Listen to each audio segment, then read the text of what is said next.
Il est 7h39, Nico Saliagas, l'heure de retrouver Jean-Michel Apathy.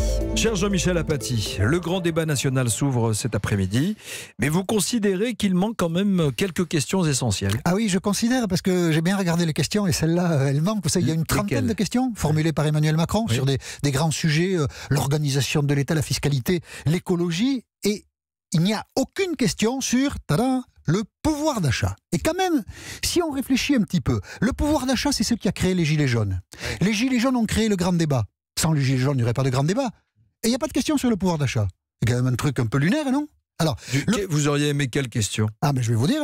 Avant de répondre à votre question, sur la question que j'aurais aimé, je voudrais vous citer le président de la République qui, dans sa lettre, que tout le monde a lu bien sûr, évoque le pouvoir d'achat. Et il écrit ceci: certains d'entre nous, certains Français, sont insatisfaits ou en colère, parce que les salaires trop faibles ne leur permettent pas de vivre dignement du fruit de leur travail. Mais la question derrière, elle est évidente. Comment on change ça? Profitons de ce grand débat pour se poser la question: comment on fait que les gens qui travaillent puissent vivre de leur travail? Mais la question, si elle n'est pas posée par Emmanuel Macron, elle va être posée dans le grand débat. Évidemment, il y a des gens qui vont venir témoigner de leurs difficultés à finir les fins de mois, alors même qu'ils travaillent. Ils vont raconter leurs amis, leurs voisins, les membres de leur famille qui ont ces difficultés-là. Et in fine, qu'est-ce qui va se passer? Sans doute, dans beaucoup d'endroits en France, peut-être partout, va remonter la question qu'Emmanuel Macron avait cru mettre de côté le 10 décembre. Est-ce qu'il faut augmenter le SMIC ou pas? C'est ça la question. Alors, c'est une grande question. Et comme on sait qu'Emmanuel Macron va y répondre non, ça va être sans doute une grande déception. Il y a une deuxième porte d'entrée pour le pouvoir d'achat: les retraités.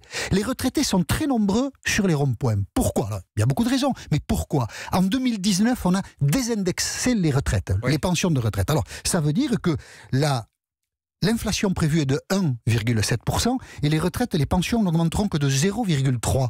Vous vous rendez compte de la perte du pouvoir d'achat? Le gouvernement a fait ça pour une bonne raison. La sécurité sociale économise 1,8 milliard d'euros. Mais les retraités, ils ne sont pas contents, donc ils vont investir le débat. Il y aura beaucoup de retraités dans les débats. S'il n'y a pas de retraités, il n'y aura pas de débat. Enfin, c'est quand même une composante essentielle aujourd'hui du malaise français. Et ils demanderont, mais vous ne pouvez pas revenir sur la désindexation des retraites? Je vous conseille la lecture du Parisien ce matin. Gérald Darmanin, ministre des Comptes publics, vous verrez ce que veut dire botter en touche quand on vous pose une question embêtante. Parce que les lecteurs du Parisien lui demandent: alors vous allez revenir sur la désindexation des retraites? Et limite, il parle du PSG, Darmanin. Donc, si vous voulez, ça va revenir dans le débat et ça va être important. Tout ça, ça montre quoi? Ce débat, on le sait, il a été bricolé à la hâte pour répondre à la crise. Très bien, c'était sans doute ce qu'il fallait faire. Mais les implications de ce débat sont multiples. On ne peut pas chasser, quand on ouvre un vrai débat, les vrais problèmes. Et ça, Emmanuel Macron, il doit s'y préparer. Il était nécessaire, ce débat.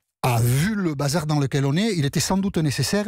Mais la sortie du débat, si cette sortie n'est pas gérée avec sincérité, le retour de flamme sera quand même vigoureux.